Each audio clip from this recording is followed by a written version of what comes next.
क्या भारत जैसे बड़े देश के लिए शहादत देने वालों को यही मिलता है? ज़रूरी नहीं कि हर जवान सरहद पर ही शहीद हो। कुछ ऐसे भी रियल लाइफ हीरो होते हैं जो देश के उस पार वीरगति को प्राप्त होते हैं। और सबसे बुरी बात तो ये है कि उनके बलिदान को कोई क्रेडिट भी नहीं देता। यहाँ तक कि उनकी बॉडी भी उनके परिवार वालों को नसीब नहीं होती है। तिरंगे में लिपट कर आने की तो बहुत दूर की बात है। नमस्कार दोस्तों, मैं प्रशांत चौधरी और स्वागत है एक बार फिर आप सभी का मंथन स्टोरीज। आज हम बात करेंगे भारत के सबसे बड़े जासूस रविंद्र कौशिक के बारे में, जो कि रॉ के लिए काम करते थे, जिसको भारत सरकार ने पहचानने से इनकार कर दिया था। रविंद्र कौशिक का जन्म 11 अप्रैल 1952 में राजस्थान के टाउन श्री गंगानगर में हुआ था। अब मैं आपको बता दूं कि श्री गंगानगर इंडो पाकिस्तान बॉर्डर के पास पड़ता है। रविंद्र कौशिक ने एच.डी. बिहानी पीजी कॉलेज से बीकॉम में ग्रेजुएशन करी और इसके साथ साथ उनको थिएटर, एक्टिंग, ड्रामा करने का भी बहुत शौक था। इसी कारण से रविंद्र कौशिक उन दिनों अपनी मिमिक्री स्किल्स से ज़्यादा जाने जाते थे। रविंद्र कौशिक को नेशनल थिएट्रिकल फेस्टिवल लखनऊ में परफॉर्म करने का मौका मिला। उस एक्ट में उन्होंने एक इंडियन आर्मी ऑफिसर का रोल किया था, जहां वो चाइना को भारत के सीक्रेट्स ना बताने का रोल निभा रहे थे। बस यही वो मोमेंट था जब एक इंटेलिजेंस ऑफिसर की रविंद्र कौशिक पर नजर पड़ी, जिसके चलते उनको रॉ में भर्ती कर लिया गया। सन 1973 में ग्रेजुएशन करने के बाद रविंद्र कौशिक ने अपने पिता को बताया कि वो दिल्ली जा रहे हैं जॉब करने के लिए, पर असल में वो अपनी रॉ में 2 साल की ट्रेनिंग करने के लिए जा रहे थे। अगर आपको ना पता हो तो मैं आपको बता दूं, रॉ यानी research and analysis wing Bharat के इंटेलिजेंस एजेंसी है। जैसे अमेरिका में CIA, यूके में MI5 और इजराइल में मोसाद है। रॉ ज्यादातर फॉरेन अफेयर्स में डील करती है, जैसे फॉरेन इंटेल कलेक्ट करना, टेररिज्म के खिलाफ एक्शन लेना और सबसे अहम इंडिया को एक न्यूक्लियर पावर बनाना। रविंद्र कौशिक की ट्रेनिंग शुरू हो चुकी थी, जिसमें उन्होंने उर्दू बोलना, उनके धर्म को इस्लाम में बदलना और पाकिस्तान की ज्योग्राफी से परिचित कराना, ये सब उनकी ट्रेनिंग में इन्वॉल्व था।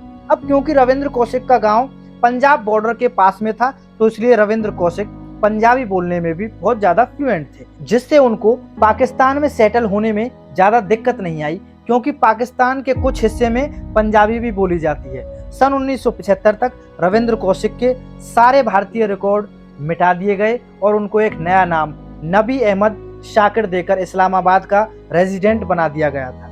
पाकिस्तान आने के बाद उन्होंने कराची यूनिवर्सिटी में एडमिशन लिया और वहां से अपनी LLB डिग्री हासिल करी। इसके बाद उन्होंने मिलिट्री अकाउंट डिपार्टमेंट में कमीशन्ड ऑफिसर के तौर पर पाकिस्तानी आर्मी ज्वाइन कर ली। बाद में उनको मेजर रैंक पर प्रमोट कर दिया गया था। आखिरकार सालों की मेहनत और इंटेलिजेंस काम आई।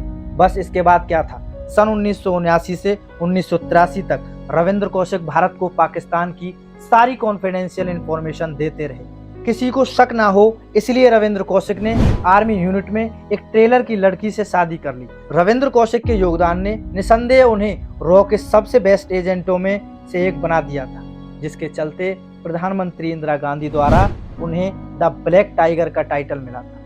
लेकिन किस्मत को कुछ और ही मंजूर था। रविंद्र कौशिक ज्यादा दिन तक भारत के लिए काम नहीं कर पाए। सितंबर 1983 में रविंद्र कौशिक से संपर्क करने के लिए भेजे गए एक और रॉ अंडरकवर एजेंट इनियात मसीह को पाकिस्तान की इंटेलिजेंस एजेंसी ISI ने पकड़ लिया।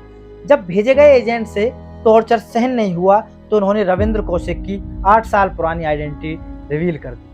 बस यही वो पल था जब रविंद्र कौशिक की लाइफ में अंधेरा छा गया और फिर उन्हें ISI ऑफिसर ने रविंद्र कौशिक को एक पार्क से गिरफ्तार कर लिया। इसके बाद रविंद्र को इंटेरोगेशन सेंटर सियालकोट में बेरहमी से टॉर्चर किया गया। 1985 में पाकिस्तानी सुप्रीम कोर्ट ने रविंद्र कौशिक को मौत की सजा सुनाई। बाद में मौत की सजा को बदलकर आजीवन कारावास की सजा में तब्दील कर दिया था। रविंद्र कौशिक कई पाकिस्तानी जेलों में कैदी रहे, जैसे सियालकोट, लखपत और मियांवाली। कैदी रहने के बावजूद भी रविंद्र कौशिक चुपचाप कर अपनी फैमिली को लेटर लिखते थे। नवंबर 2001 में हार्ट डिसीज और ट्यूबरक्लोसिस के चलते रविंद्र कौशिक वीरगति को प्राप्त हुए। रविंद्र कौशिक अपनी मृत्यु से 3 दिन पहले अपनी फैमिली को भेजे गए लेटर में लिखते हैं, अगर मैं अमेरिकन होता तो जेल से 3 दिन में बाहर निकल आता। और इसके साथ उन्होंने लिखा था, क्या भारत जैसे बड़े देश के लिए शहादत देने वालों को यही मिलता है? रविंद्र कौशिक के पिता रविंद्र कौशिक की मौत की खबर सुनकर हार्ट अटैक के कारण चल बसे। और मैं आपको बता दूं, रविंद्र कौशिक के पिता इंडियन एयरफोर्स में ऑफिसर थे। भारत सरकार ने रविंद्र कौशिक को कभी अपना माना ही नहीं। द टेलीग्राफिक रिपोर्ट के अनुसार कौशिक के भाई और मां ने भारत सरकार को रविंद्र की रिहाई के लिए लेटर लिखे, लेकिन भारत ने या तो डिप्लोमेटिक आंसर दिए या फिर रिस्पॉन्स ही नहीं दिया। रविंद्र कौशिक के भाई का कहना था कि उन्हें शुरू में 500 पर मंथ पेंशन के रूप में मिलते थे और बाद में रविंद्र कौशिक की मां के निधन होने के बाद सन 2006 तक 2000 पर मंथ मिलते थे। लेकिन रविंद्र के परिवार को आर्थिक मुआवजा नहीं बल्कि मान्यता चाहिए थी। राष्ट्र के प्रति रविंद्र की 26 सालों की सेवा के लिए आर्थिक मुआवजा कभी भी पर्याप्त नहीं हो सकता। अगर भारतीय सरकार रविंद्र कौशिक को अपना लेती तो यह रिलेशन पर बहुत सारे सवाल खड़ा कर देती। रविंद्र कौशिक रॉ के लिए बस एक एजेंट था, पर उनके परिवार के लिए वो पूरी दुनिया था। इंटेलिजेंस ऑफिसर देश की सिक्योरिटी सिस्टम और लाखों लोगों की जान बचाने के लिए जिम्मेदार होते हैं, लेकिन जब बचाने वाले की जान बचाने की बात आई तो सरकार ने हाथ खड़े कर दिए।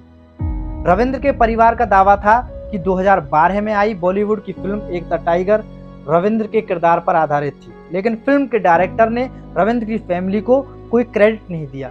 इसके बाद 2019 में जॉन अब्राहम की मूवी रोमियो अकबर वॉल्टर भी रविंद्र की पाकिस्तान में बिताई हुई लाइफ पर आधारित थी, जिसमें जॉन अब्राहम ने रविंद्र कौशिक का रोल निभाया था। इस फिल्म के चलते बॉलीवुड धनी और लोकप्रिय तो हो गया, लेकिन वास्तव में असल हीरो के बारे में बहुत कम लोग जानते हैं। रविंद्र कौशिक हमारे दिल में हमेशा अमर रहेंगे और एक सैल्यूट ऐसे हीरो के लिए बनता है। दोस्तों, कमेंट में रविंद्र कौशिक की कुर्बानी के लिए जय हिंद जरूर लिखिए। दोस्तों, अगर आपको वीडियो अच्छी लगी हो तो वीडियो को लाइक करना और चैनल को सब्सक्राइब करना ना भूलें। Thank you so much. जय हिंद, जय भारत।